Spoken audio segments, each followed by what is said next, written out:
Hey, Johnny. So I've got your 401k paperwork here. All I need is for you to tell me traditional or Roth.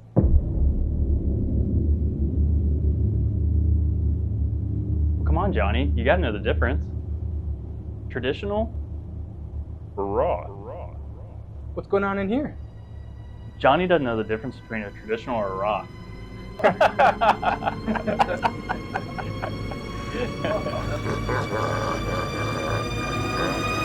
I don't think anyone's going to make fun of you for not knowing the difference between traditional and Roth. And realistically, so long as you're contributing, it doesn't exactly matter which one you choose, right? We'd be surprised at the difference that it could make over a long period of time. See, knowing the difference between traditional and Roth is the key to understanding what's going on inside your 401k and also what your financial future might look like.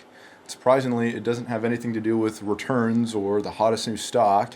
The difference instead lies in taxes.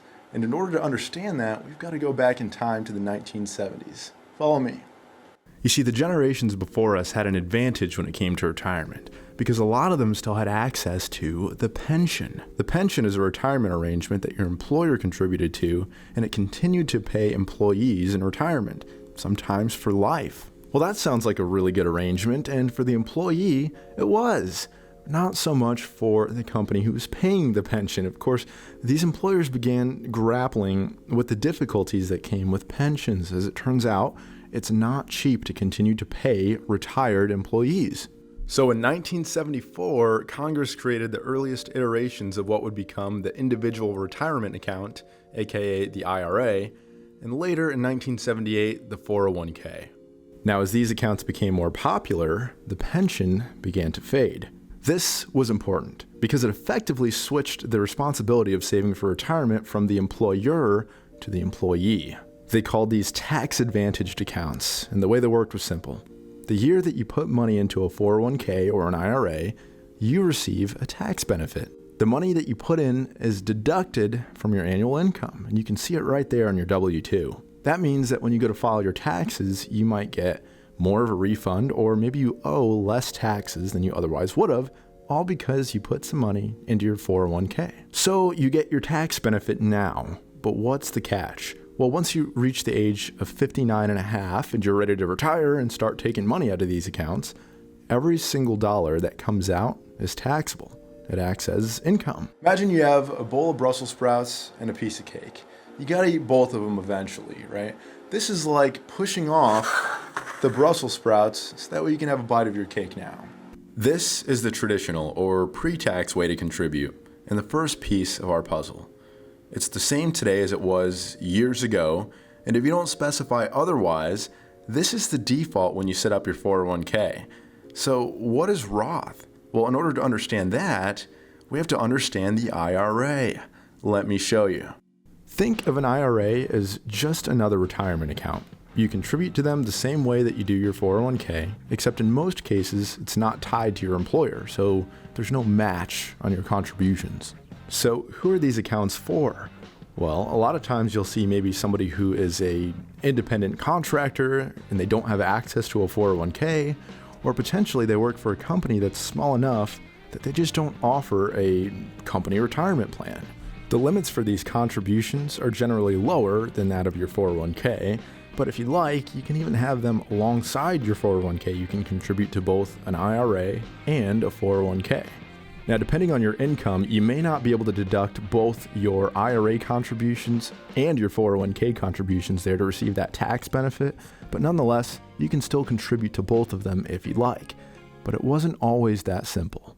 You see, at one point in time, you could only get the tax benefit from an IRA if you weren't covered by a pension or if you were considered to be a low earner. But in 1997, a senator by the name of William Roth sought to change that. You see, he liked these accounts, and he wanted the IRA and that tax benefit that came with it to be available to more people. But remember, anytime someone puts money into an IRA or a 401k pre-tax, the government has to write a check. They knew this, so they deemed it too expensive. They said, we can't give this tax benefit to everyone. What are you, crazy? So it was back to the drawing board for William Roth. But what he had come back with was nothing short of amazing. They compromised by creating an entirely new kind of IRA, one that didn't offer any upfront tax benefits like the traditional IRA did. In other words, the government didn't have to pay you for putting money into this account. You contributed with post-tax dollars. So going in, you don't get any tax benefit in the short term. That sounds like a downside, right? Well, where this account really shined was on the way out. So in a traditional IRA or a pre-tax 401k, the account grows tax deferred. What does that mean? So if you defer your homework until the day before it's due, you still have to do it, you're just not doing it right now, right? You're pushing it off. So eventually, everything that's in your 401k pre-tax or your traditional IRA, you're gonna have to pay taxes on it, eventually. But with this new kind of IRA, so long as you had held the account for at least 5 years and you're over the age of 59 and a half, the entire account and its earnings are tax-free. They called this the Roth IRA, namesake of the senator who sought to instate it. So imagine you have that same bowl of Brussels sprouts and that same piece of cake. This would be like taking a bite of your Brussels sprouts. Who's gonna enjoy a cake later? This is the post-tax or Roth part of our puzzle.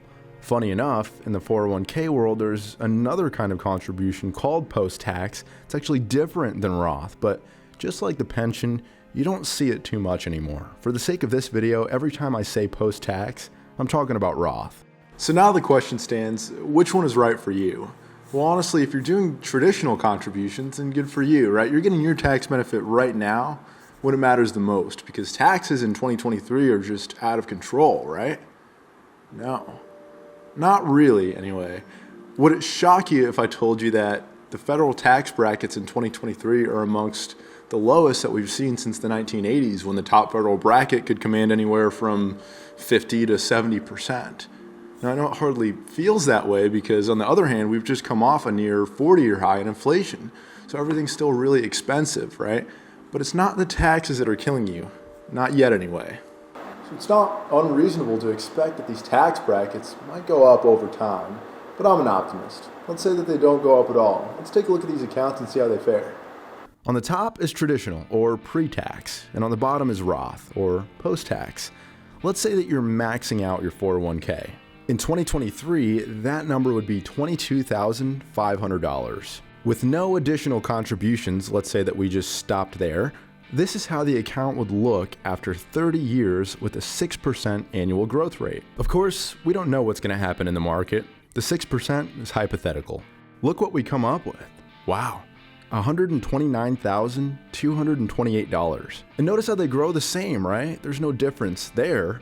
The only difference is that the top one is taxable and the bottom one isn't. But thankfully, we've managed to stay in the 22% federal tax bracket after all these years, since in this example, we're assuming that taxes haven't gone up. So if we do some math, that means that for the traditional, the top one, you're looking at paying $28,430 in taxes over the life of the account.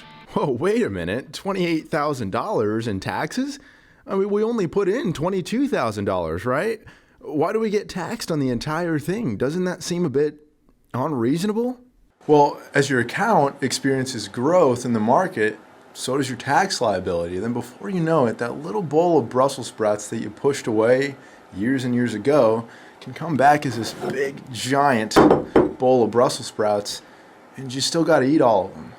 But with the Roth, you've already eaten all your Brussels sprouts ahead of time. So now all that growth that your account has experienced in the market over the years, you get to enjoy tax-free. Now, a couple of side notes here.